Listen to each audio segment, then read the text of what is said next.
مجھے خوف اس بات کا ہے کہ اب اس امت کے ساتھ کیا ہوگا. آخرت میں تو اس کے ساتھ جو ہوگا سو ہوگا.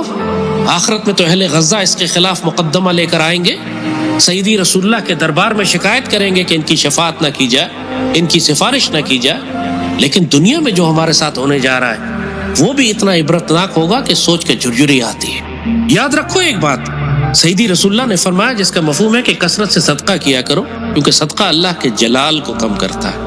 جب انسان کثرت سے صدقہ دیتا ہے تو اللہ آنے والی مصیبتیں اور پریشانیاں دور کرتا ہے, انسان کو ناگہانی مصیبتوں اور ہلاکتوں سے بچاتا ہے, انسان کے جان مال رزق میں اللہ برکت ڈالتا ہے, انسان کو اللہ حیات طیبہ عطا کرتا ہے. کثرت سے صدقہ دینے والا آدمی کبھی بھی ہلاک نہیں ہوتا, کبھی بھی غفلت کی اور جہالت کی موت نہیں مرتا.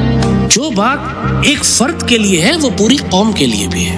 پوری قوم کو بھی اپنا صدقہ نکالنا ہوتا ہے. پاکستانی قوم نے 1.5 سال ہو گئے غزہ کی جنگ کو, پاکستانی قوم نے ان کو اس بری طرح سے فراموش کر دیا, صدقہ کرنا تو دور کی بات, ہم تو دشمنوں سے مل گئے جا کے. پاکستانی قوم نے اپنا صدقہ نہیں نکالا. ہم کو یہ صدقہ نکالنا تھا اہل غزہ کے لیے. 25 کروڑ پاکستانیوں کے لیے کون سا مشکل کام تھا کہ 20 لاکھ فلسطینی مسلمانوں کی کفالت کر لیتے. اگر ہماری حکومت اور ہماری فوج ان کا دفاع نہیں کر سکتی تھی تو پاکستانی قوم ان کی کفالت تو کر سکتی تھی. ہم نے $5 ارب کے چاول تو ایکسپورٹ کر دیے, لیکن ایک بوری اس میں سے اہل غزہ کے لیے نہیں بھیجوائی. ہم نے اپنا صدقہ, اپنا عشر نہیں نکالا, اپنا خمس نہیں نکالا. وہ تحفے جو اللہ نے ہمیں دیے تھے, جو اللہ نے ہمیں فراوانی دی تھی رزق کی اور مال کی اور دولت کی اور خوراک کی اور غلے کی, ہم نے اس میں اہل غزہ کو شامل نہیں کیا. اس وقت جب وہ بھوکے مر رہے تھے, سرحد کے اس پار مصر میں عیاشیاں ہو رہی ہیں اور صرف سرحد کے دوسری پار 20 لاکھ مسلمان پتے اور گھاس کھانے پر مجبور ہیں. بچے وہاں قحط سے مرے, ان کی جانیں چلی گئیں بھوک اور پیاس سے.